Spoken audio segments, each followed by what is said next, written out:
Hey dreamers, my name is Sophie, aka Tam, French with a Vietnamese background. Welcome to the Tam Show, where courage is key.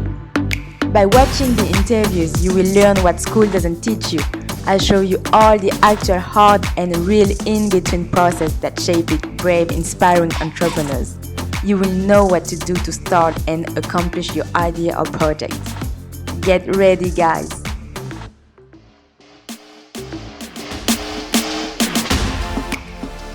First things first, I would like to express my gratitude to My House 5 Stars Hotel for making this interview possible by granting the Tam Show their splendid space.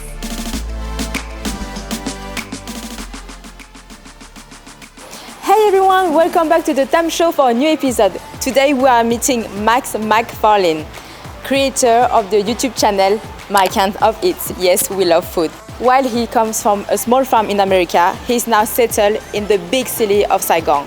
When he is not on the hunt for delicious Vietnamese street food, he enjoys learning multiple languages. Now, let's go to meet him. Oh, you educate the head, try to educate the heart.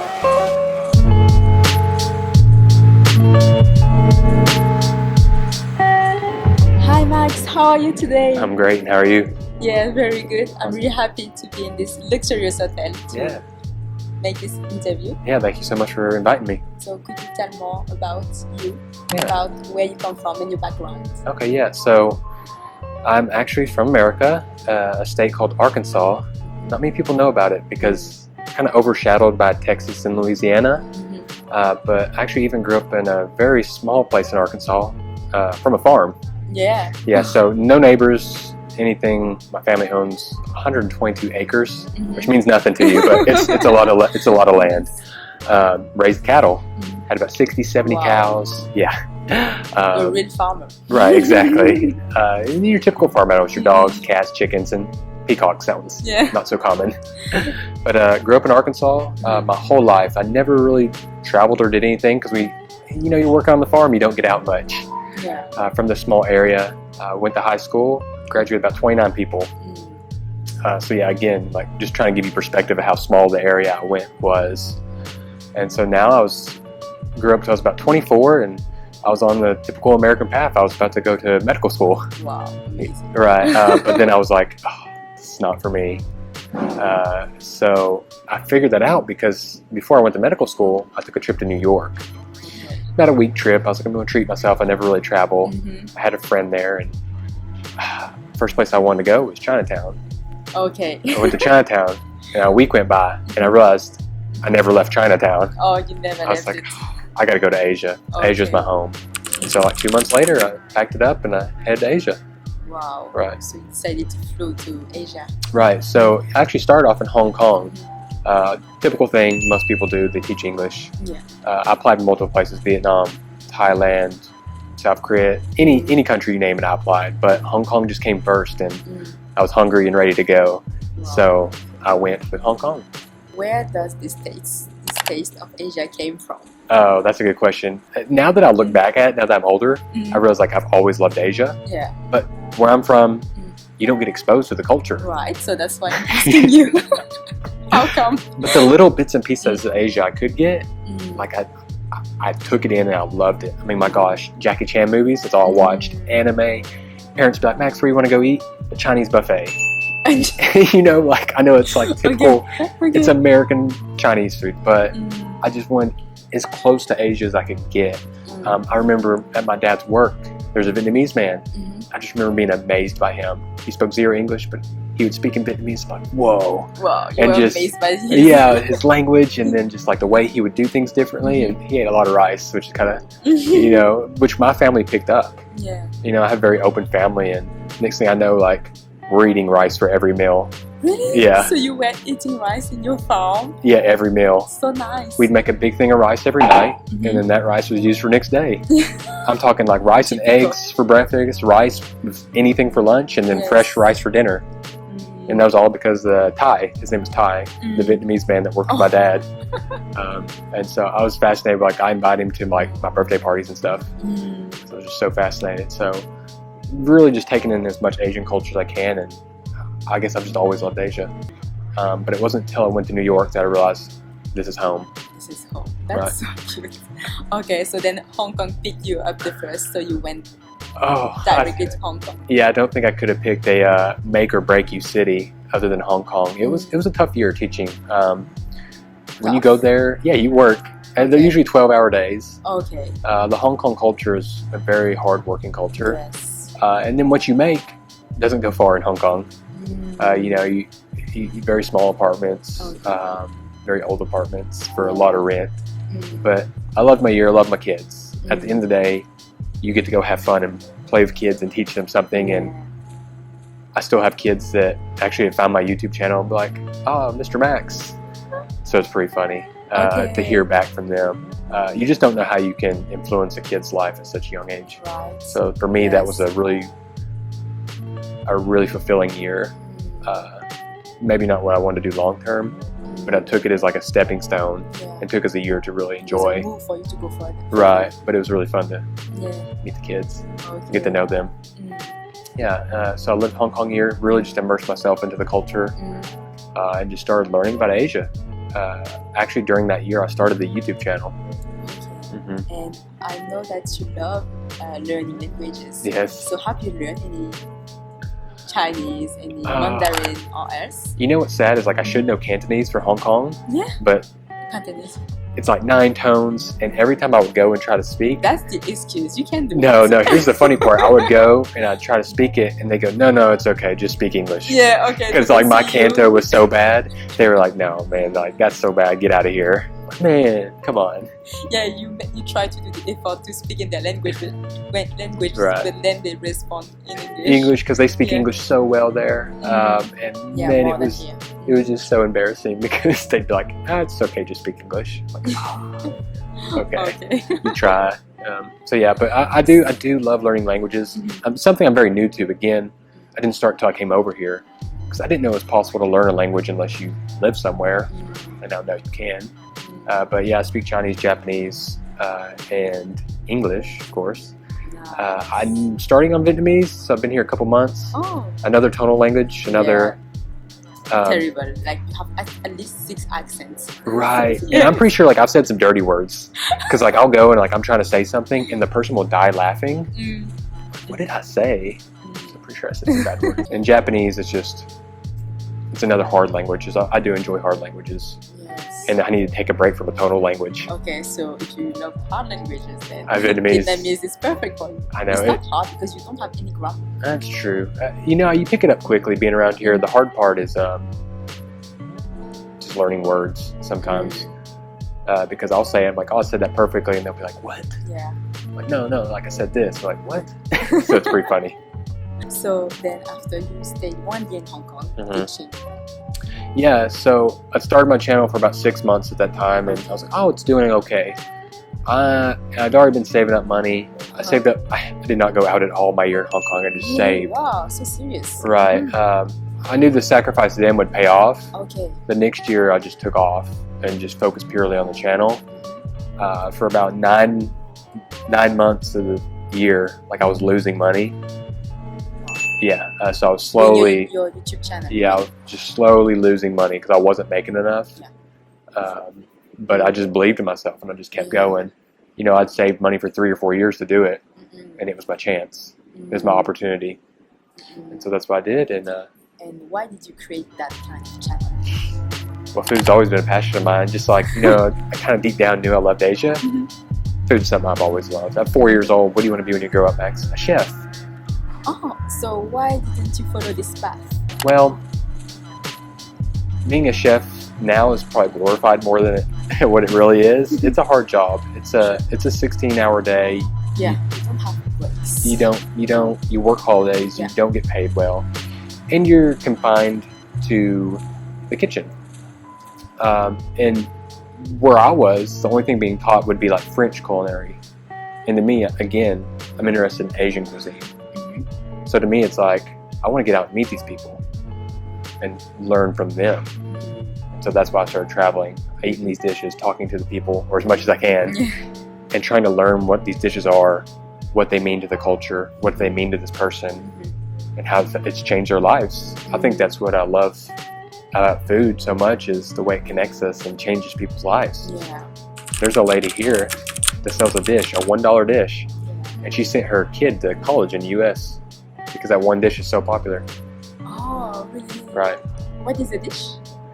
Oh, don't make me do that. Yeah, it's the beef salad, papaya salad. Okay, like Yeah. goy or something. Yeah, it's Okay. like bak khô gỏi, yeah, bak khô gỏi. G-O-I, Yeah, yeah. So it's a dried beef with like the Yeah, papaya I see. salad. Before you started this channel, did you have any experience in filming, editing? You know, how did you start and what gave you the strength to start it? Because you had no experience. Yeah, so I had zero experience. It was actually funny. So I grew up on a farm. Mhm. I didn't have internet in my house until I was 18. Oh, what? Yeah. 2018? No, when I was 18. Ah, okay. Okay. Yeah, no, you're okay. No, so 18 years of my life, Yeah. I don't really know what internet is. Like I go to college, I'm like, my oh, wow. God. That's crazy. yeah. I've never been exposed to this. I learned from ground zero. I just would be at my house and start making videos. I just learned from trial and error. I'm really hard-headed and a little bit tunnel vision. So if I get a goal, like I'm going to do it. So I pretty much knew like I wanted to do the channel, but I knew I was going to have to practice. Yeah. So I just started practicing at home, doing anything, making videos whatever I could, learning how to shoot angles, learning how to edit, looking up how to edit, learning about sound. I just learned it all from scratch because I knew it's what I wanted to do. So how did you learn that? Did you ask for help? Did you go through YouTube videos? Did you take any trainings? All Like the exactly.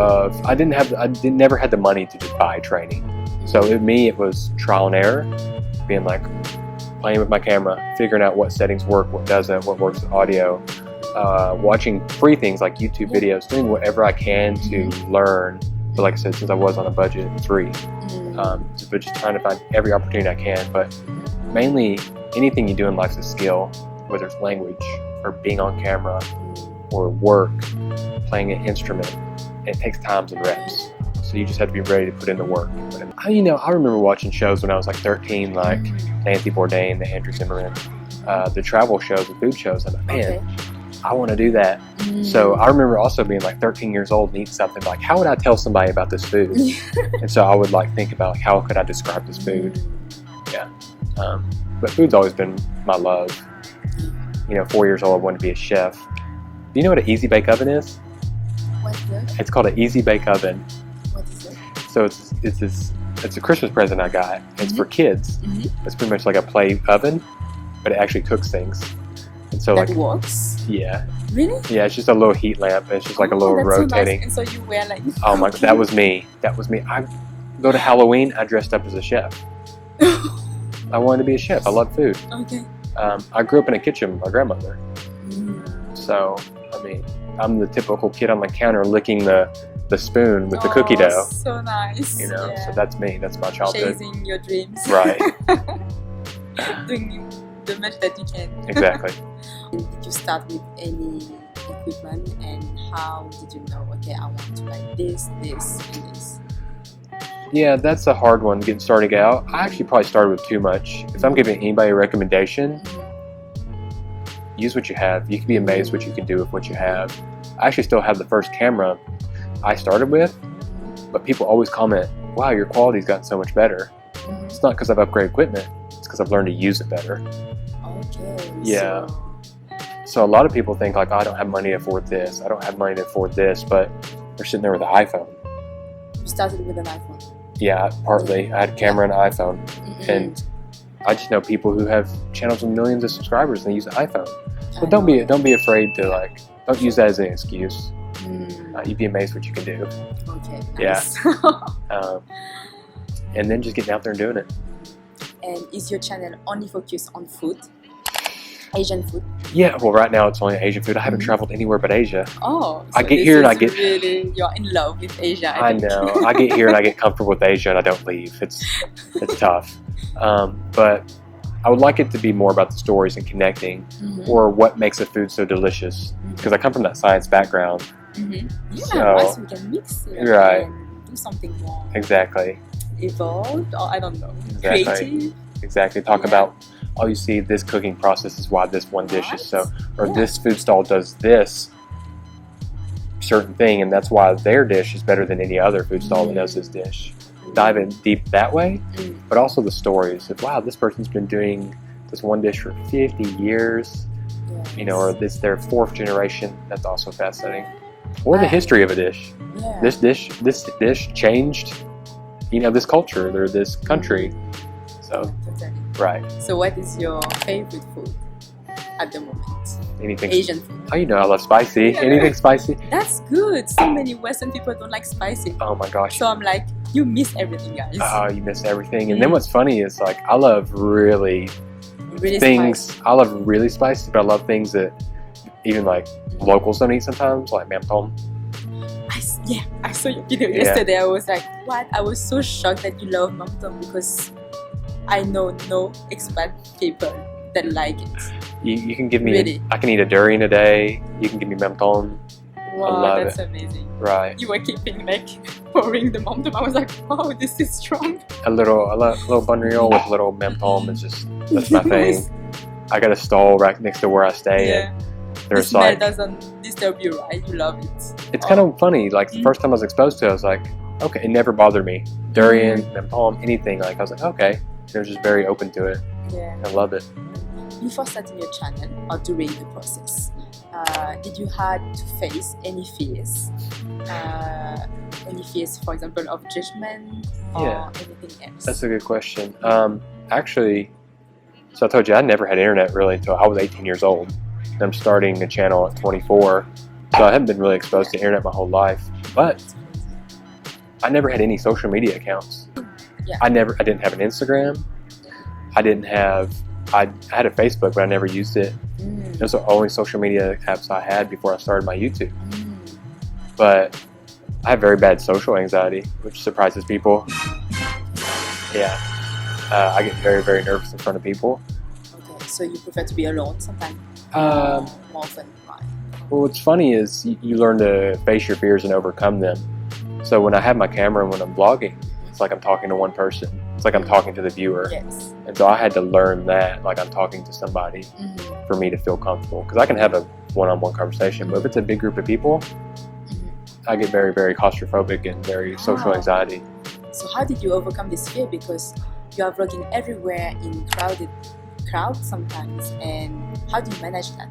I think just reps again, just doing it time and time again, growing confidence, but also my safety and almost secure factor is the camera, and like knowing like I'm talking to the people watching this video is what makes me feel comfortable. Because like you get lots of people comment all the same time, and you think about them, you're like, you know, you're just talking to them.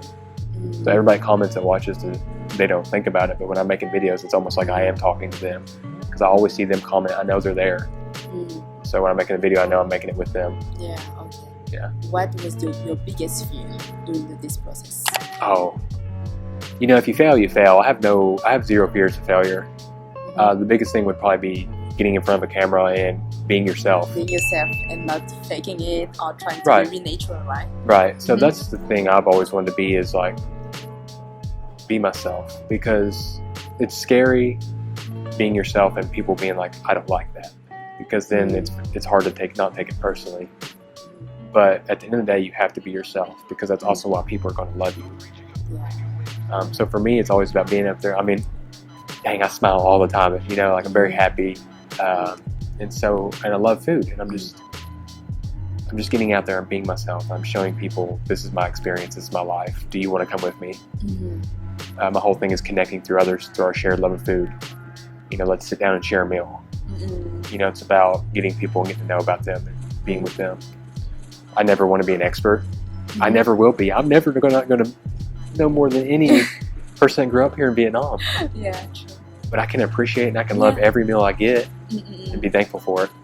Yeah, I really love your face when you eat. Yeah. You seem so into it, and that's Man. really nice to see. Like, I can. It's just, for me, when I That's eat amazing. Asian food, especially things like mam tom, and like those are just flavors I've missed for 24 years of my life. You know, I'm like, where have you been all my life?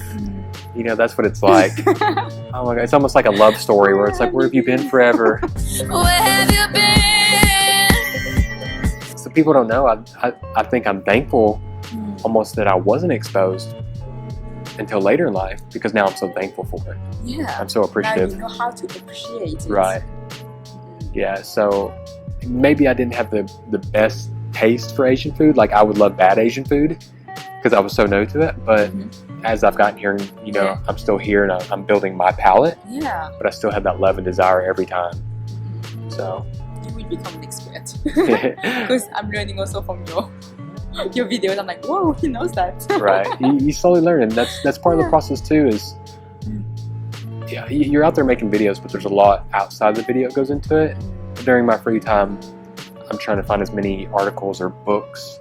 I can tell you how many Vietnamese cookbooks I've read, because I'm trying to figure out what are these ingredients, how are they cooking it, why does it taste like this. Oh, nice. So getting really serious on You want to know every aspect of it so as you can talk about it and understand it. Yeah. So why did you choose Vietnam amongst all the Asian countries then to So- settle down? I've just felt so welcomed here.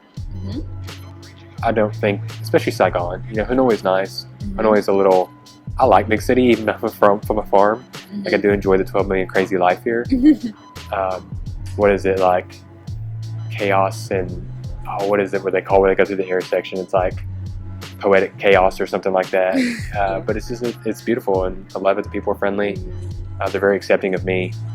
You can be yourself in Saigon and be accepted. Yeah, you are really accepted, no matter where you come from and who you are. Right. What is your aim with your channel? You are doing it for a full-time job, right? Right. Yeah. I'm trying to evolve it into something more. Like, of course, we love delicious food, but I want to find more stories. Okay. I want to talk more about the food, what makes dishes special, what makes the vendor special. I would like to really bring a human element to it instead of, you got to come eat here, it's delicious. Yeah. I'd like to bring on a videographer so it would allow me to do more on camera. So maybe I can walk around more and talk to people, because when you're videoing yourself and you don't have somebody videoing, sometimes you miss a lot of moments. There's a lot of moments I miss that I really want to portray and put in my videos that I miss. And so I really would like to be able to focus on stories and talking about something, and somebody get the cinematic filming part of it. Get more angles and more shoots. Yeah, just trying to make the videos better. Yeah. Bring more of me into it. Always increase my knowledge so as I can make a better quality video.